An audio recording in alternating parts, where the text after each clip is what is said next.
নমস্কার বন্ধুরা, মনীষার হেসেলে আপনাদের সবাইকে স্বাগত। আজ আপনাদের সাথে শেয়ার করব বাসন্তী পোলাওয়ের রেসিপি। আমরা রোজ যে চাল দিয়ে ভাত বানাই, সেই চাল দিয়ে কিভাবে সহজে এবং খুব কম উপকরণ দিয়ে ঝরঝরে বাসন্তী পোলাও বানাবো সেটির রেসিপি। এর আগেও গোবিন্দভোগ চাল দিয়ে বাসন্তী পোলাও বানানোর রেসিপি শেয়ার করে রেখেছি। আপনারা ইচ্ছে করলে সেই রেসিপিটিও দেখে নিতে পারেন। বাসন্তী পোলাও বানানোর জন্য এখানে জিরাকাঠি চাল নিয়ে নিয়েছি 2 কাপ পরিমাণ।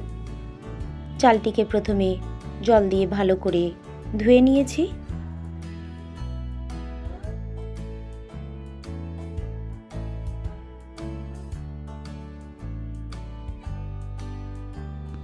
তিন থেকে চারবার চালটাকে ধুয়ে নেওয়ার পর একটি পাত্রের মধ্যে জল ঝরিয়ে এইভাবে চামচের সাহায্যে একটু ছড়িয়ে দিয়েছি, যাতে চালটা তাড়াতাড়ি শুকিয়ে যায়। চালটা একটু শুকিয়ে আসলে চালের মধ্যে দিয়ে দিয়েছি 1 চামচ পরিমাণ আদা বাটা, 1 চামচ পরিমাণ হলুদ গুঁড়ো, স্বাদ অনুযায়ী লবণ দিয়ে দিলাম, 2 চামচ পরিমাণ গরম মশলা যুক্ত করলাম।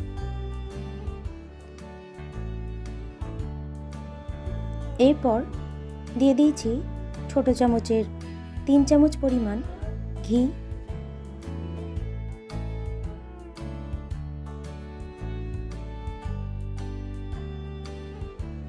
সমস্ত উপকরণ চালের মধ্যে দেওয়ার পর চালটাকে ভালো করে মাখিয়ে নিয়েছি।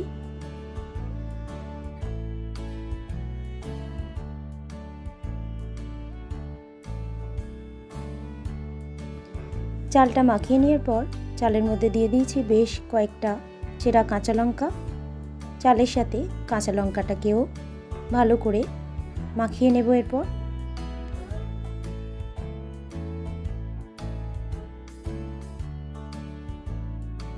একটি কড়াইয়ের মধ্যে দিয়ে দিয়েছি 2 চামচ পরিমাণ ঘি। ঘিটা একটু গরম হয়ে গেলে এর মধ্যে দিয়ে দিয়েছি একটা তেজপাতা, কয়েকটা এলাচ, কয়েকটা লবঙ্গ, একটা দারুচিনির কাঠ, স্টার অ্যানিস। ফোড়নটাকে ভালো করে ভেজে নেব। এরপর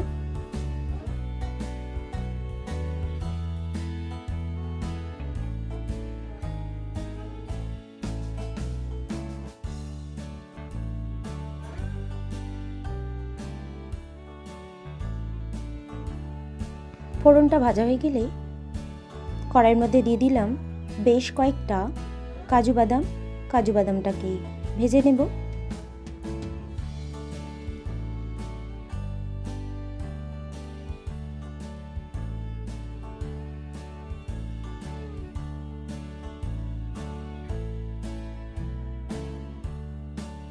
কাজু বাদাম ভাজা হয়ে গেলে কড়াইয়ের মধ্যে দিয়ে দিলাম বেশ কয়েকটা কিশমিশ।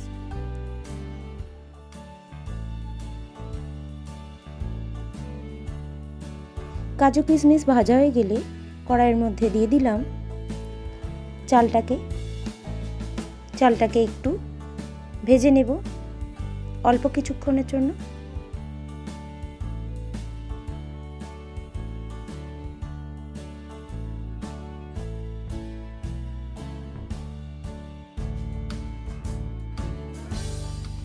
চালটাকে ভেজে নেওয়ার পর জল যুক্ত করেছি। জলটাকে এখানে একটু বুঝে ব্যবহার করতে হবে। আমরা যদি এখানে গোবিন্দভোগ চাল নিতাম তাহলে 2 কাপ পরিমাণ চালের জন্য 4 কাপ পরিমাণ জলের প্রয়োজন হতো, কিন্তু যেহেতু এখানে রেগুলার ইউজের চাল ব্যবহার করেছি তাই এখানে ডাবল জলের ব্যবহার করতে হবে, মানে 4 কাপ থেকে 8 কাপ জলের ব্যবহার করতে হবে, না হলে চালটা সিদ্ধ হবে না। ঢাকা দিয়ে দেব। এরপর ভিতরের বাষ্প যাতে বাইরে বেরিয়ে আসতে না পারে একটি লবঙ্গ এইভাবে দিয়ে দিলাম। আবারও ঢাকাটা খুলে একটি চামচের সাহায্যে সমস্ত উপকরণকে একটু নাড়িয়ে নেব। পোলাওটা এখানে তৈরি হতে আমার মোটামুটি 30 মিনিটের মতো সময় লেগেছে। সর্বশেষে যখন পোলাওটা প্রায় তৈরি হয়ে আসবে তখন যুক্ত করেছে চিনি। আগে চিনিটা ব্যবহার করিনি, কারণ আগে চিনিটা দিলে চালটা সহজে সিদ্ধ হবে না।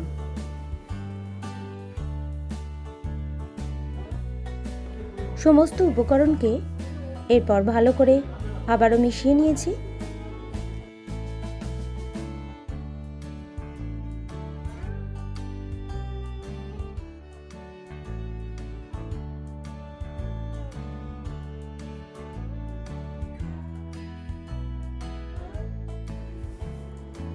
দুটি কাঁচা লঙ্কা যুক্ত করলাম। এরপর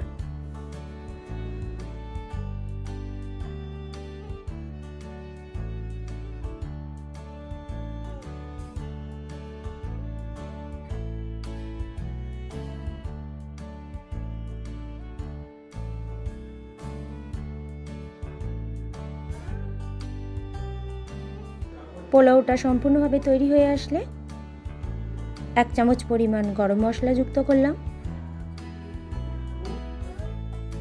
সহজ সরলভাবে তৈরি বাসন্তী পোলাওয়ের এই রেসিপি আপনাদের যদি ভালো লেগে থাকে বন্ধুরা, তাহলে অবশ্যই একটা লাইক করবেন, কমেন্ট করবেন, শেয়ার করবেন। আর চ্যানেলে নতুন কোনো বন্ধু হয়ে থাকলে চ্যানেলটিকে সাবস্ক্রাইব করে পাশে থাকবেন। এই ধরনের রেসিপি সবার প্রথম দেখার জন্য পাশে থাকা বেল আইকনটিতে প্রেস করে রাখবেন। অল্প কিছুক্ষণের জন্য ঢাকা দিয়ে দেব। 1 বড় চামচ পরিমাণ কেওড়া ওয়াটার যুক্ত করলাম। এরপর সমস্ত রেসিপিটি এখানে বানিয়েছি লো টু মিডিয়াম ফ্লেমে।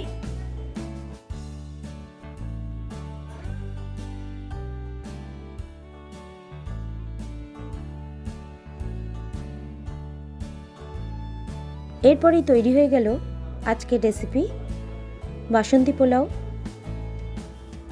পরিবেশনের জন্য একেবারে প্রস্তুত। রেসিপিটি শেষ পর্যন্ত দেখার জন্য আপনাদের সবাইকে ধন্যবাদ। সবাই ভালো থাকবেন, সুস্থ থাকবেন।